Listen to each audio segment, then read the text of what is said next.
From Texas Public Radio, this is Texas Matters, a weekly radio news magazine that looks at the issues, events, and people in the Lone Star State. Today on Texas Matters, after the flood, what happened 1 year ago during the July 4th flash flood on the upper Guadalupe River that took more than 130 lives. Support for TPR comes from UT San Antonio, offering degree programs and research focused on workforce development, student success, and health innovation across Texas. UTSA.edu. UT San Antonio, the University of Ambition. This is Texas Matters from Texas Public Radio. I'm David Martin Davies. The Texas Newsroom and Frontline PBS have produced a special podcast series after the flood that tells the story about the July 4th disaster that killed more than 130 people. We're going to hear episode 2, but you can subscribe to the full series wherever you get your podcast. And now, after the flood, episode 2. Camp Mystic lies in a vulnerable position along the Guadalupe River. It's right on the banks where the river meets a creek. Usually, this location only adds to Mystic's appeal. Campers take to the water to kayak and canoe. Activities also include archery, horseback riding, and basketball. It's a special place. That's why so many girls, including Chloe Childress, came to Camp Mystic every summer. Their desire to get offline and into nature always struck Chloe's father, Matthew. You would think in this day and age, a teenager wanting to go someplace where they can't have their mobile phones, they might resist. But this was something that she looked forward to the most every single summer. Even when she was not a camper any longer, she wanted to go back to be a counselor so she could continue to embrace and appreciate this place. Camp Mystic has programs for girls ages 7 through high school. Chloe loved it so much, she wanted to keep coming, even after she had been a camper. For the 2025 season, Chloe decided to return as a counselor. She'd be working and bunking with some of Camp Mystic's youngest kids. She was so excited that she left Houston for the Hill Country a day earlier than Matthew had expected. Usually I'm the sentimental one in the family that has trouble saying goodbye with drop-offs at camp and such. So I had to quickly say goodbye to my daughter for a month. That was June 27th. It was sweet. It was fine. She gave me a big hug and kiss. I told her 17 kisses, which is our way of saying goodbye and goodnight to one another for her entire life. And then she said, "Don't worry about it, Dad. I'll see you soon."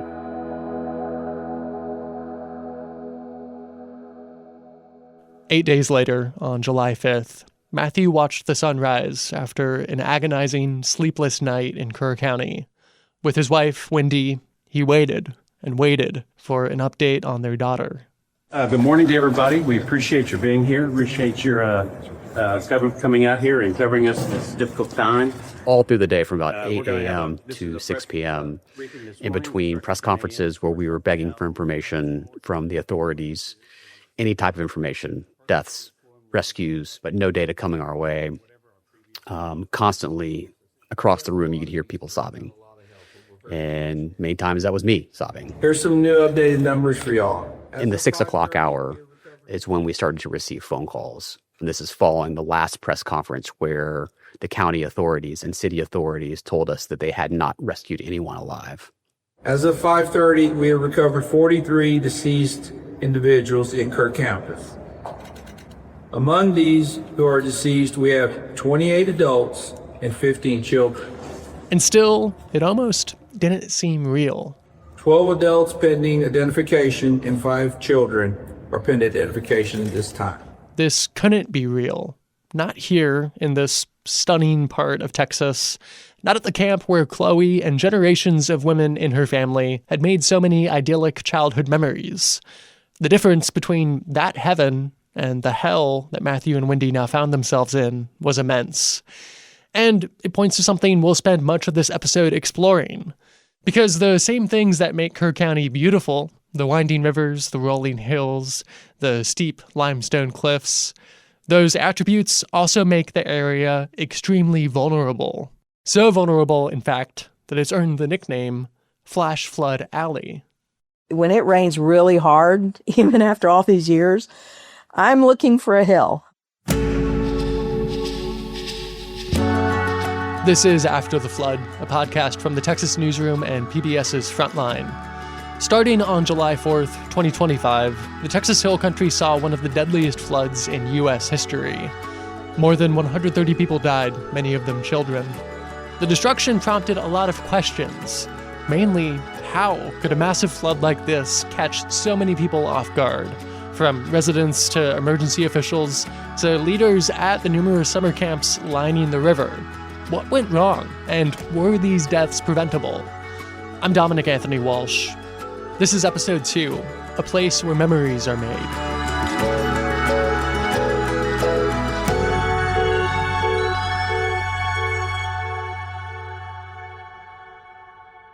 It's no secret that this part of the Texas Hill Country is prone to flooding. It's happened before, and the people in power in Kerr County, the state, and even members of the Eastland family, which owns and operates Camp Mystic, were committed to doing something about it decades ago. But that resolve faded over time and became, in some ways, complacency. In my humble opinion, the Texas Hill Country is the most beautiful place in the state. It's as if some supreme landscaper pieced together cypress-lined streams, sunsets, and scenic canyons. Hello, I'm Kim Tomes. This is a promotional video from 1988 made by the Kerrville Convention and Visitors Bureau. The title sums it up well: Outdoor Heaven in the Hill Country. It came out almost 40 years ago, but it holds up. The beauty of the Hill Country feels timeless. Natural beauty sprawled over hundreds of square miles, tied together with a clear winding ribbon called the Guadalupe River. I think this video paints a pretty accurate picture of how most Texans from outside the region have long viewed it. A tried and true and safe vacation destination. I'm from San Antonio, which is often referred to as the gateway to the Hill Country. And growing up, I actually spent time on the Guadalupe River in Kerr County almost every summer. Here are located some of the finest summer camps in America. During the hot afternoons at camp, we swam in the slow but strong current and swung off ropes from the steep banks. For a kid, it was close to heaven. I remember the adrenaline spikes as I hurtled through a ropes course with dozens of other Cub Scouts at Bear Creek Scout Reservation. And then, when I got older, orchestra camps at Moe Ranch, where we split our days between rehearsals and splashing in the river. As summer's reveille turns to autumn's taps, those who have left will be those who will return. And I did at least 6 summers in a row. Like countless other Texas kids and families, all eager to revisit the Hill Country's limestone hills and cliffs, towering bald cypress trees, and its rivers and creeks. But there's a flip side to that beauty. The topography makes this an area just prone for massive flash floods. And that's where they kind of talk about Flash Flood Alley. This is Louis Amastory. He runs a local publication called the Kerr County Lead. He covers Kerrville and surrounding communities, and quite often that means weather. We're having like regular extreme weather events every year. I've been here 6 years. We've had one every year. You know, in 2021, we had the awful winter storm. We had another winter storm in 2022. We had an extreme heat wave in 2023. Those extremes are worsening with climate change. Dry spells are getting drier, wet spells wetter. 2024, we had another flood. And the frequency of severe weather is increasing too. Louis hosts a daily podcast. In 2024, about a year before the flood, he had a meteorologist on the show. We were talking, I think it was Beryl or one of those hurricanes, and people were advocating because the drought was so bad here. You know, hey, wouldn't it be great if the hurricane would just end our drought for us? But he's like, no, that's the worst possible idea because we can't handle that large amount of water. This is Flash Flood Alley, you know. We don't want a storm to sit and dump on us. That would be a catastrophe. And he was right.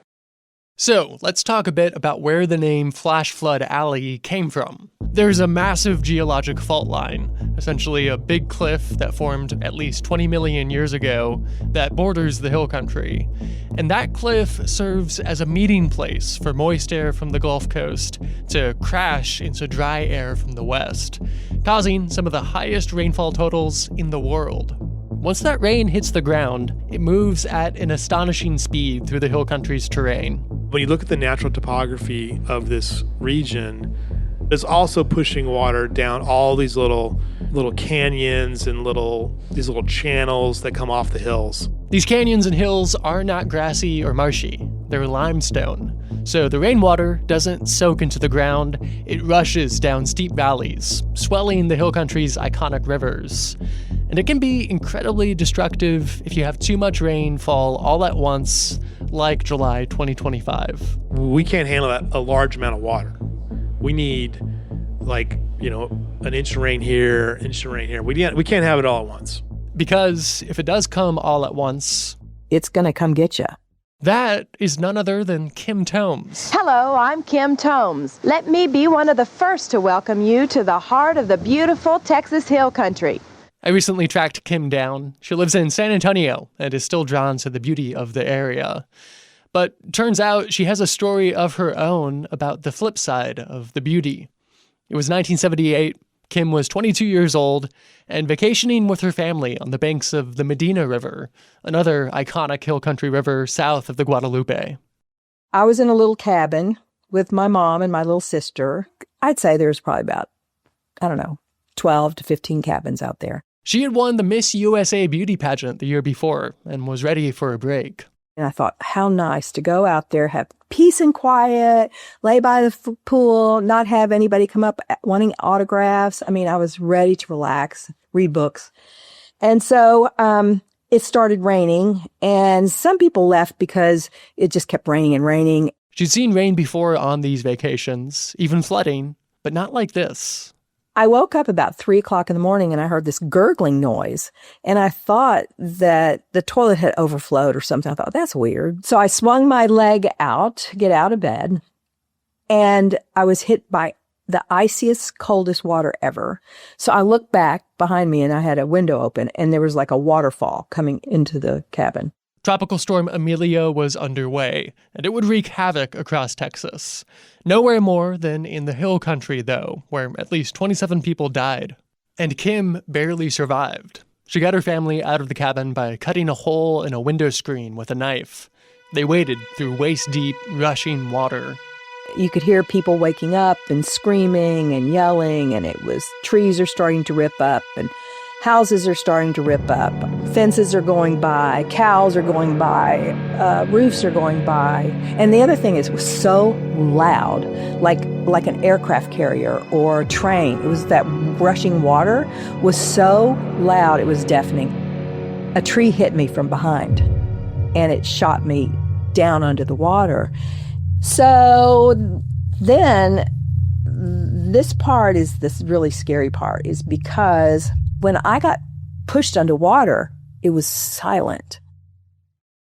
It was so quiet and black, and I didn't know which way was up. I didn't know which way was sideways or down. I'm just spinning under the water. I felt like I'm going to die, but it's hard to explain, but it was like you were at peace, because it was very soft water, very quiet, very black. And it was just a peaceful time for me. I was spinning under the water, and then all of a sudden, somehow, I popped up and just was like, gasping for air. And I saw a tree over kind of to the side to me, and that was the last tree. And I swam. I was like superhuman strength. I was a swimmer, but it was really difficult to get to this tree.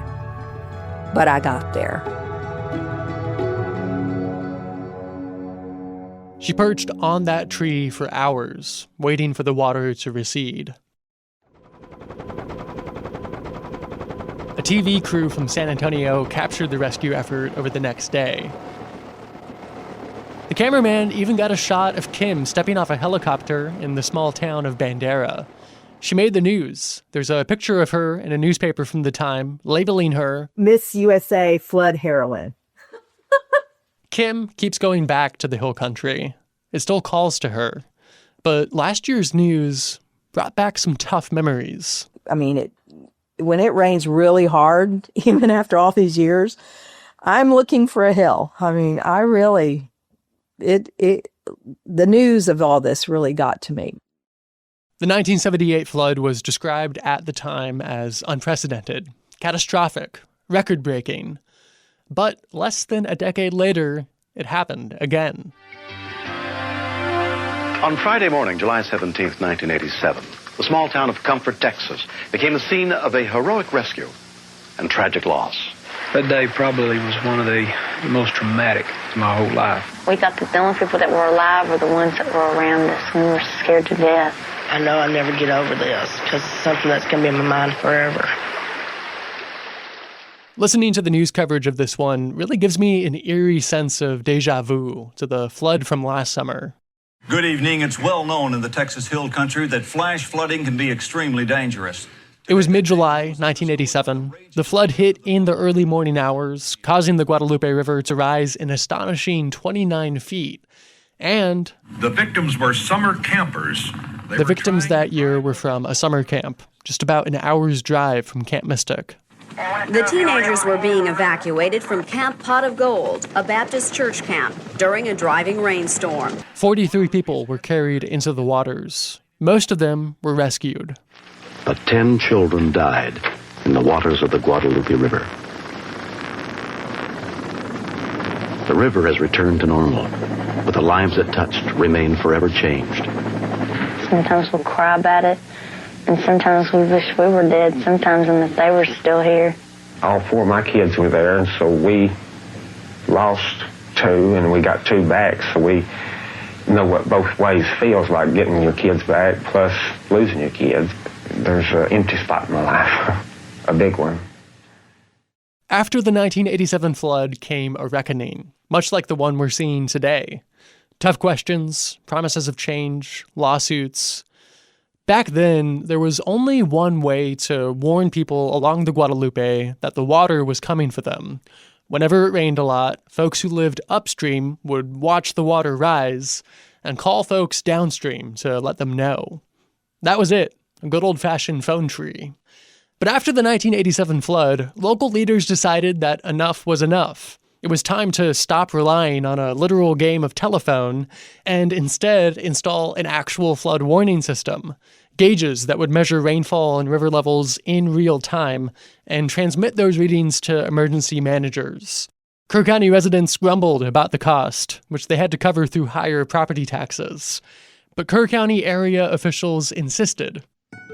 The system came online in 1989.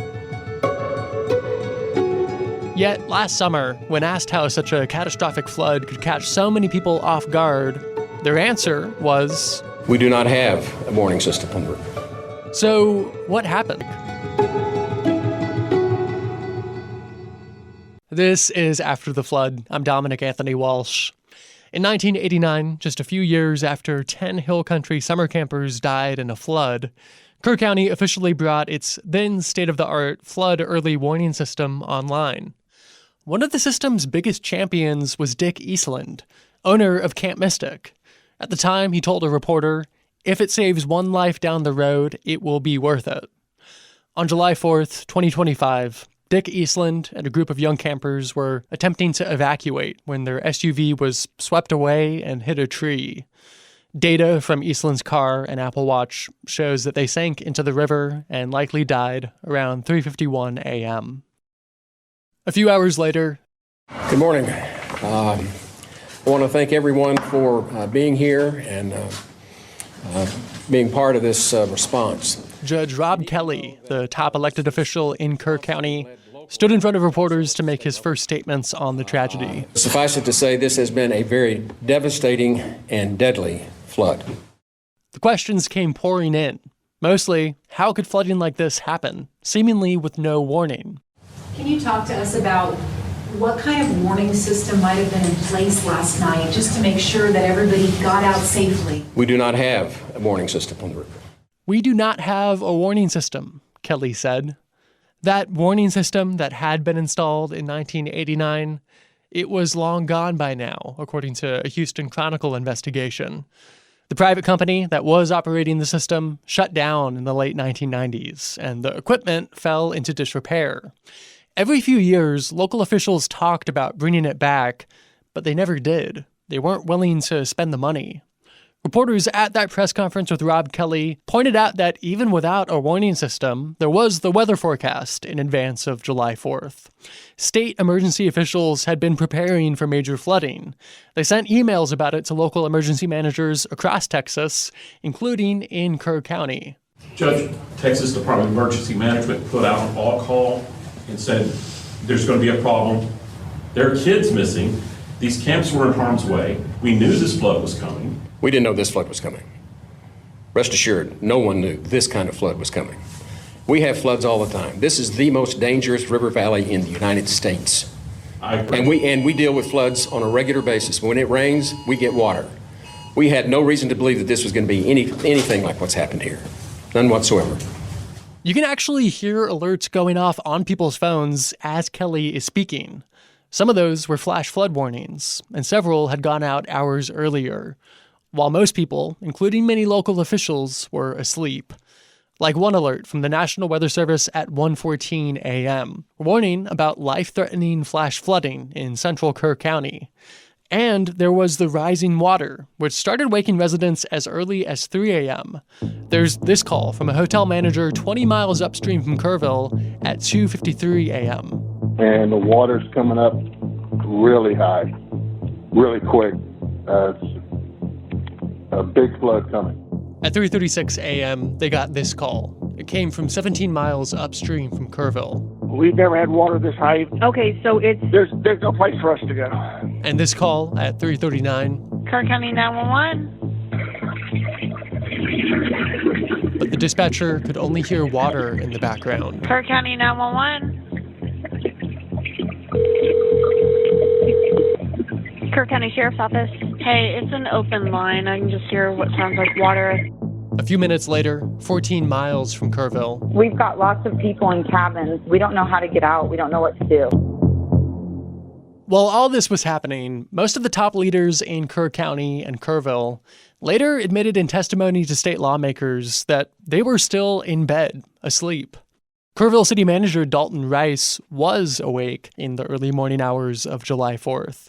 In a story that he would repeat over and over again to reporters in the following days, he explained that he didn't see anything amiss. I was running the river trail at 3 a.m. this morning just because I'm that guy, and there was no signs of it. The rain was here on the river trail, which is down below at the water's edge at 3:30 and 4 o'clock when I left. There was no signs of it rising at that point. In other words, even if other officials had been awake looking at this part of the river, Rice says they wouldn't have seen anything either. We should note that the city of Kerrville never made Rice or other city officials available for us to interview. This happened very quickly over a very short amount of time that could not be predicted, even with the radar. But the river was rising. It was just rising upstream from where Rice was jogging, far outside of Kerrville city limits, including at Camp Mystic, where the first 911 call that we know of came in at 3:56 a.m. We are all getting out of all the cabins, but some of the cabins are filling up with water. At 4:19 a.m., a neighbor downstream of the camp called. The flood is up to our house right now. We're okay, but we live about a mile down the road from Camp Mystic, and we've already got 2 little girls who have come down the river, and we've gotten to them, but I'm not sure how many else are out there. By this point, Judge Kelly, the Kerr County Sheriff, and the Emergency Management Director were still not aware of the disaster that had already unfolded at Camp Mystic. My colleagues at the Texas Newsroom and the Texas Tribune got a hold of communications among Kerr County officials on July 4th. The earliest text message they found referring to Mystic was sent at 6:34 a.m., more than 2.5 hours after the first 911 call from the camp. It was a text from a Kerr County Sheriff's captain. Dispatch is trying to verify Camp Mystic and Camp La Junta issues. An hour later, he texted the security guard at Camp Mystic.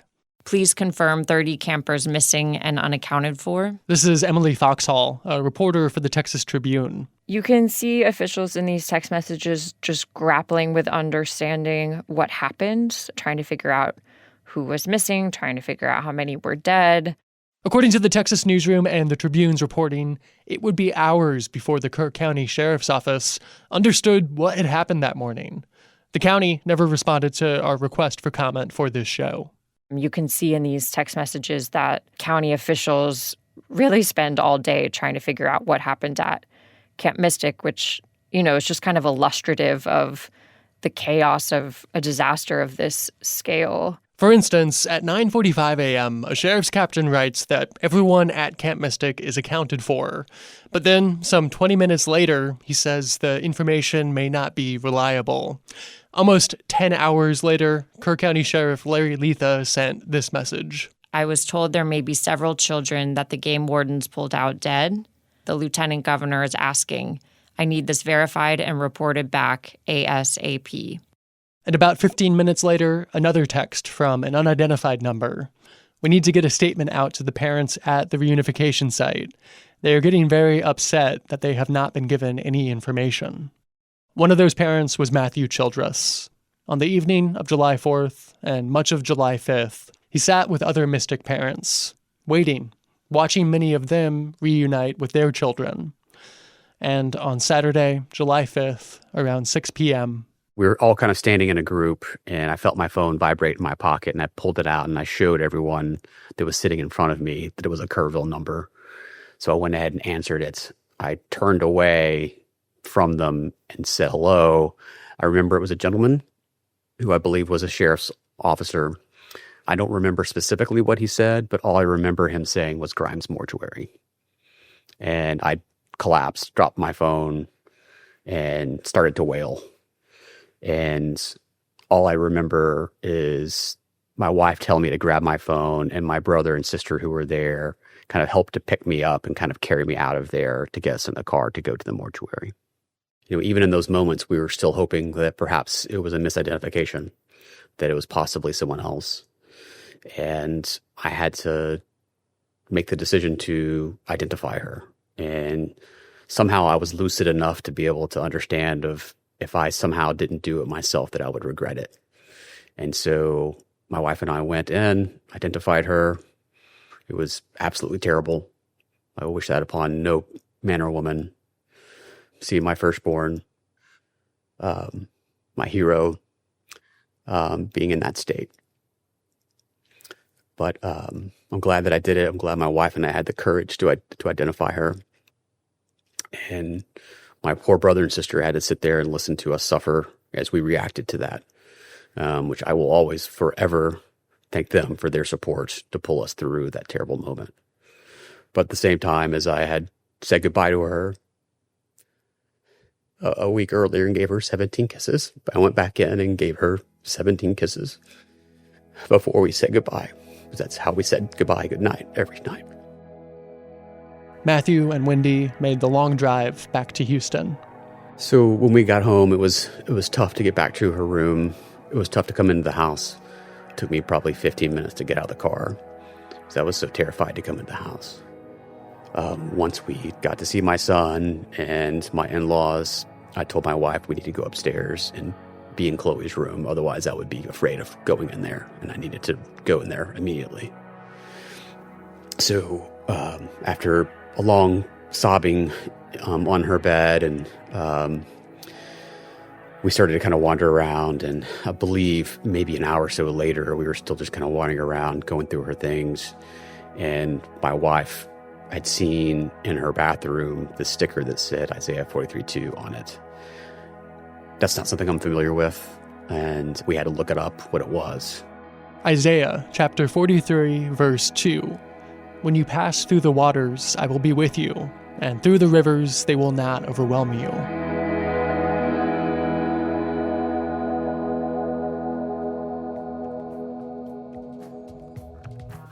That's it for this edition of Texas Matters. Thanks for listening. We've been listening to episode 2 of After the Flood, a special podcast series from the Texas Newsroom and Frontline PBS. You can get the rest of the reporting and the full story where you subscribe to podcast. And tune in again next week for another edition of Texas Matters from Texas Public Radio.